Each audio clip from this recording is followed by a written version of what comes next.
Bonjour à tous et à toutes et bienvenue dans cette nouvelle vidéo sur cette chaîne YouTube. Alors dans cette vidéo, je vous donnerai une synthèse d'une activité de mise en situation. Alors l'objectif de cet AMS est d'étudier un peu c'est une introduction à la simulation numérique dans le cadre d'un cours d'équation différentielle. Donc l'objectif est de simuler le système de Chemosta avec une petite perturbation epsilon. Allons-y.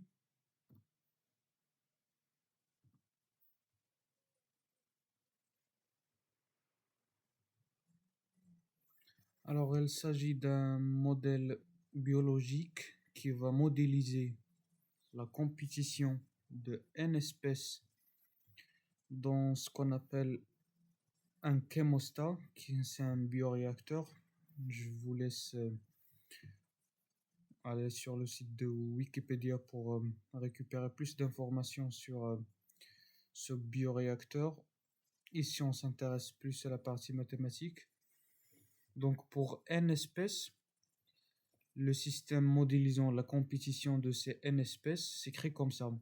Normalement, ça sort d'un principe de conservation d'Antoine Lavoisier. J'ai pas beaucoup de connaissances au niveau de la modélisation biologique.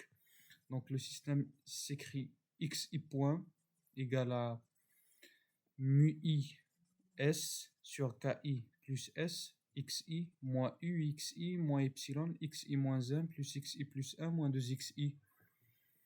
Et la somme i égale à 1 jusqu'à n des xi plus s égale à s in.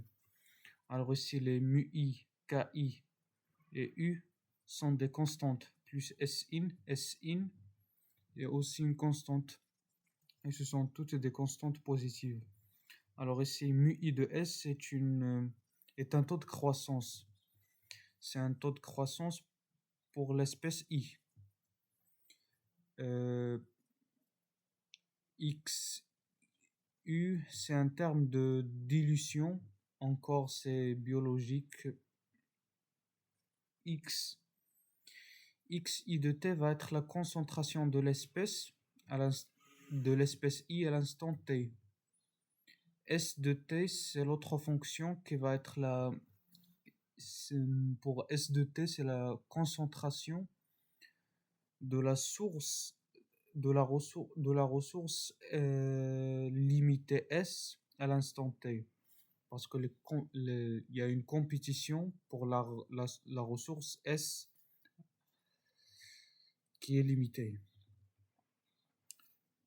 Et donc l'objectif est d'étudier l'évolution de ce système dans un domaine qui est invariant, D, qui est comme ça, 0 plus l'infini croît 0 plus l'infini n fois. C'est là qu'on prendra les conditions initiales. C'est là qu'on va étudier les fonctions x et la fonction s sur ce domaine-là. Et la fonction là, juste à mentionner, la fonction mu i satisfait certaines hypothèses comme la décroissance. Il prend 0 en 0 pour dire qu'il n'y a pas de croissance à l'instant 0. S'il n'y a pas de ressources, il n'y a pas de croissance. Et borné, etc. Alors, d'après certaines références que j'ai utilisées pour ce travail, on a pris U dans cet intervalle ouvert. Et ça va impliquer l'existence de n constantes strictement positives et plus petites strictement que 1, avec ces inégalités larges, sauf celle-ci, il va être strict pour fixer l'espèce 1 comme l'espèce la plus forte. Et avec cette hypothèse-là, on a un résultat théorique qui nous dit que si cette hypothèse H est satisfaite, alors ce point-là qui est noté E étoile, lambda 1, 1 moins lambda 1 et le reste est que des zéros, va être un équilibre de ce système dynamique et de plus il va être globalement asymptotiquement dans le domaine D bien sûr. C'est ce qu'on appelle le théorème d'exclusion compétitive. Et bien sûr ça c'est dans le cas où epsilon égale à 0, là où il n'y a pas de mutation.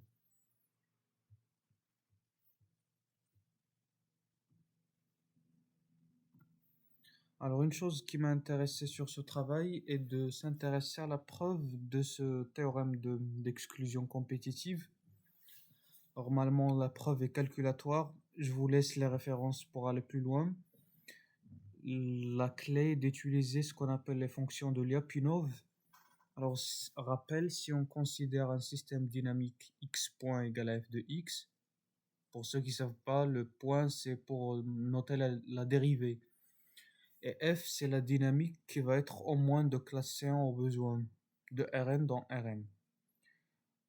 On suppose que x étoile est un équilibre de f, ce qui veut dire que c'est un 0 de f, et on va considérer v de Rn dans R, donc v à valeur réelle, et qui va être aussi C1. La fonction edit v edit de Lyapunov, s'il va vérifier certaines conditions, il s'annule pour x égale à x étoile, est strictement positive pour tout x, vecteur de Rn, différent de x étoile. Et de plus, il va vérifier cette inégalité-là. Normalement, c'est la dérivée de v à vérifier avec cette égalité-là et avec cette égalité. Et on dit que v est strict de Lyapunov si cette inégalité-là est strictement est stricte et pas large. Donc, rappel, pour démontrer le théorème d'exclusion compétitive, on va utiliser ça comme résultat. Si V de Lyapunov, on l'équilibre, alors l'équilibre est stable. S'il est strict, l'équilibre, il va être localement asymptotiquement stable, noté en abrégé LAS. Et si de plus, V va être ce qu'on appelle la condition de coercivité, c'est-à-dire cette limite est satisfaite, alors l'équilibre est globalement asymptotiquement stable. Donc, déjà, il y a beaucoup de changements de variables à faire pour arriver à une certaine écriture qui va être plus simple à manipuler. Donc, après une liste et une suite de changements de variables, on arrive à l'écriture de système comme suit. Et on vous pose cette fonction-là. U égale à V de l'équilibre. Normalement, ce point-là, avec les notations ici, c'est l'équilibre plus quelque chose positive. Où V définit ainsi, alors en dérivant U, c'est V point plus la dérivée de ce 1 demi zeta au carré. On dérive, on trouve ces expressions-là. Je vous laisse vérifier. Il y a plus de détails sur les références que vous trouverez sur les archives HAL. Et U point va être strictement négative et U normalement est une fonction de Lyapunov stricte. Et on appliquera le résultat précédent pour conclure. Donc ça a été c'était un résultat théorique dans le cas epsilon égale à 0. Si epsilon différent de 0, normalement je ne connais pas de résultat. Donc ce qui semble logique est de passer à la simulation numérique. Dans toute la suite, on prend le nombre d'espèces égal à 5 et on change un peu les valeurs de epsilon et l'initialisation.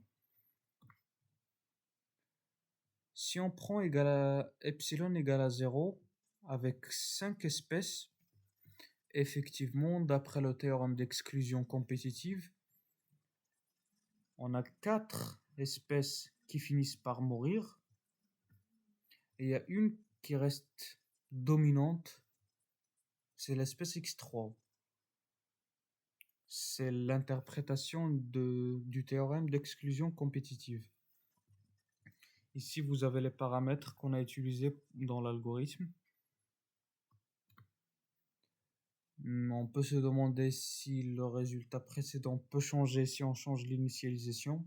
Normalement, ça reste Ça reste vrai si on change l'initialisation. Ici, on a pris 100 initialisation. Par exemple, on génère une matrice de taille 100 et on initialise avec ces colonnes. On remarque qu'on a des faisceaux de courbes qui commencent différemment mais qui finissent par avoir le même destin. Là, on commence à changer un peu les valeurs de epsilon, mais quand même petit. Avec epsilon égale à 0,1, on a ces résultats-là. Il y a, il y a des solutions qui tendent vers 0, comme celle-là, il tend vers 0. Celle-là vers à peu près 0,1, mais c'est pas 0. Là, c'est à peu près 0,45, 46, 47. Là, c'est aux environs de 3,7, etc., etc. Donc, c'est pas forcément 0.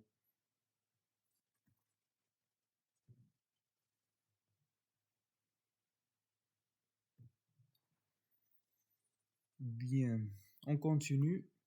Euh, on prend cette fois un epsilon qui est trop petit et avec une initialisation particulière, le comportement est encore n'est pas très étrange. Il y a une espèce qui domine. Les autres ne tendent pas forcément vers 0. Ça change pas si on change l'initialisation, c'est la même limite, c'est le même équilibre. Si on s'intéresse, une chose qui est intéressante, c'est de tracer l'équilibre en fonction de epsilon. Là, on a pris quelques valeurs de epsilon entre 0 et 1 et on trace l'équilibre. La valeur de la sortie, la valeur de la solution à l'instant n plus 1 dans le code que vous verrez plus tard. Et on a ce genre de courbe pour l'espèce 3. Quand epsilon égale à 0, on a vu que l'équilibre, c'était pas 0, c'était l'équilibre. C'était quelque chose de différent de 0. Pour les autres, les 4 espèces, x1, x2, x4, x4, x5, c'était 0. Et après, ça change, ça croît ou décroît. Dans ces 4-là, ça croît. Dans l'autre cas, ça décroît.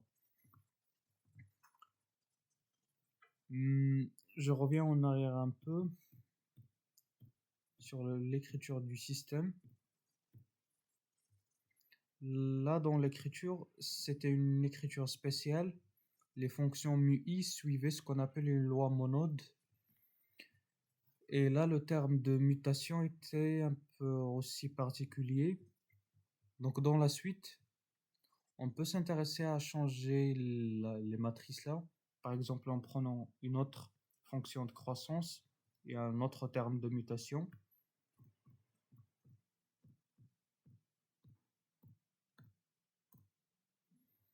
Moi, j'ai proposé de prendre la fonction la cinétique appelée cinétique de Haldane, toujours pour 5 espèces, et une matrice dans le terme de mutation, on prend ça comme matrice qui a une certaine structure, des symétries, etc. Vous avez ici la définition de la matrice pour comprendre son écriture. Donc si on passe à la simulation, toujours des courbes qui ressemblent aux précédentes. Ici, la constante KINH s'appelle constante d'inhibition. Donc, il y a une constante qui s'ajoute à ce qui précède. Et on a les résultats numériques. On a aussi tracé la limite en fonction de epsilon. Moi, je vois pas de différence avec ce qui précède à part les valeurs de sortie. C'est toujours, ça stagne autour d'une valeur. Donc, pour conclure, quand epsilon égale à 0, on avait un résultat théorique donné par le théorème d'exclusion compétitive qui nous a permis d'avoir un équilibre qui nous dit qu'une espèce va dominer et que les autres vont disparaître. La preuve est à utiliser une fonction de Lyapunov. Quand epsilon était strictement positif, même petit, les espèces peuvent coexister. L'équilibre, c'est pas forcément que des zéros, etc. Il y a des limites qui sont nulles pour toutes les espèces.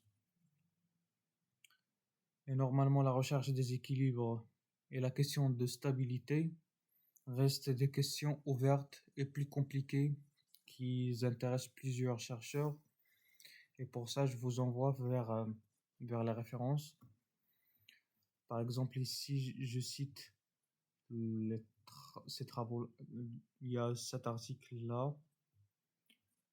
Je pense que c'est lui qui contient la preuve avec la fonction de Lyapunov. Et essentiellement, j'ai utilisé la première référence. Ce sont des travaux d'un de mes enseignants.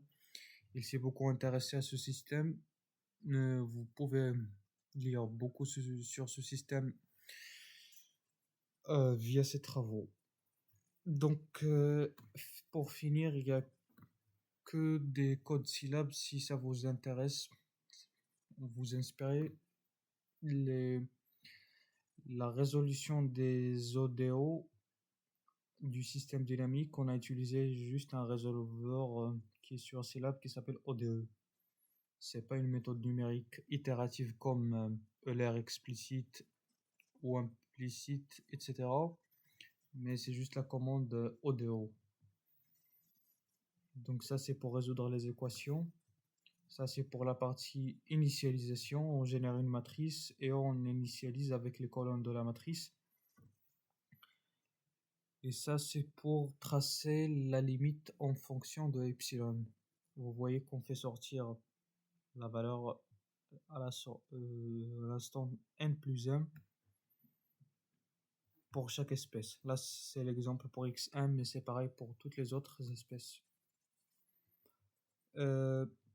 J'espère que cette vidéo a été utile pour vous et on se verra dans une autre vidéo. Merci pour votre attention.